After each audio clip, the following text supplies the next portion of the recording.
Well, I'm honored, very honored, for the opportunity to represent the voters of the 12th Congressional District and they have bestowed on me.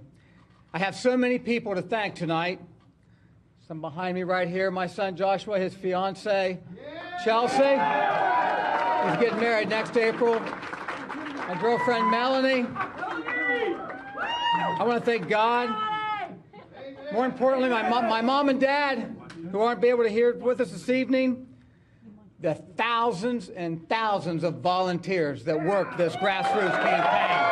Thank you all very, very much for all that you have done. The phone banking, the door knocking, all of it. It's been phenomenal, and it's a great honor for me. I'd like to thank President Trump.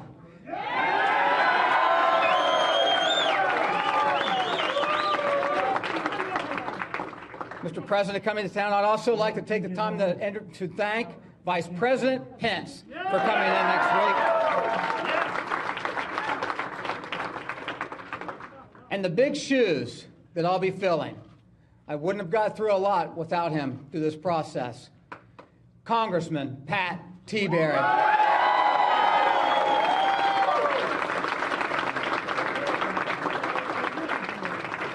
I'd also like to take this opportunity and time to also thank Chairman Steve Stivers. He's been a great asset to me and have been helping me all through this process. Chairman, thank you. There's many others. I could just keep going on and on. But tonight, I'm going to promise to you that I'm going to work relentlessly for this 12th Congressional District.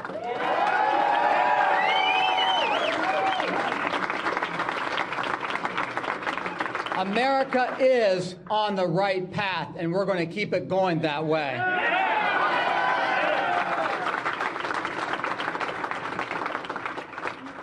It's time to get to work.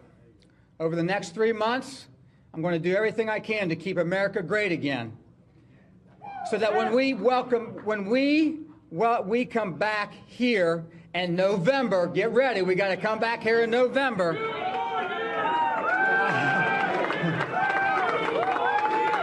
I have earned your vote for a second time. Danny O'Connor ran a hard race, and I look forward to campaigning against him again this fall. Thank you all so much for all your support. God bless you, and God bless America. You can see the enthusiasm there as it appears for now there has been a squeaker of a win for the GOP contender in Ohio 12. Balderson sounding victorious, still too close to call. We're told there's some provisional ballots and other things that need to come in.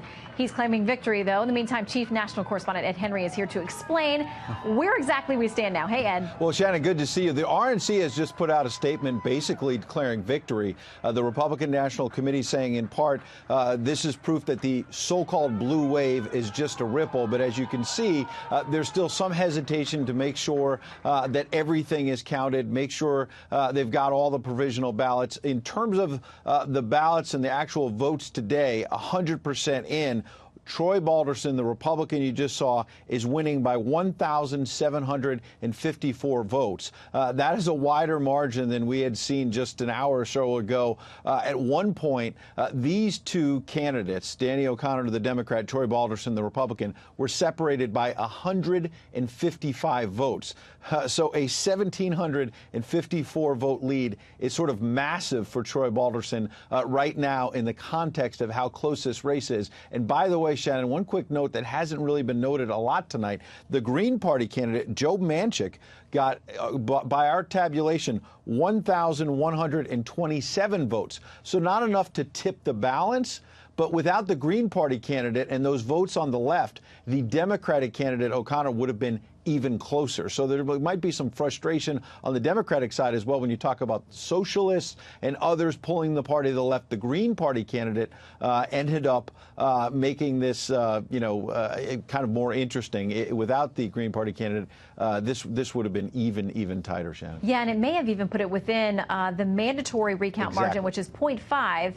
Now, if it's outside of that, a candidate can request a recount. If it's inside the margin, then the state pays for it. It's publicly funded. But outside of that, the loser would have to pay if they challenge it. Unless it turns out they win, then their money is refunded. And to your point, Shannon, with the margin that I mentioned of about 1,700 votes, by our calculation, that puts Balderson, the Republican, up by 0.9 percentage points. So it would be a bigger margin than the smaller 0.5 percentage points, meaning that if the Green Party candidate had not been in here, this likely would have been within the 0.5 percentage, meaning a recount. Right now, barring whatever votes we have, we'll see what else happens. Right now, it's outside that threshold, and the Republican is leading and likely to win. All right.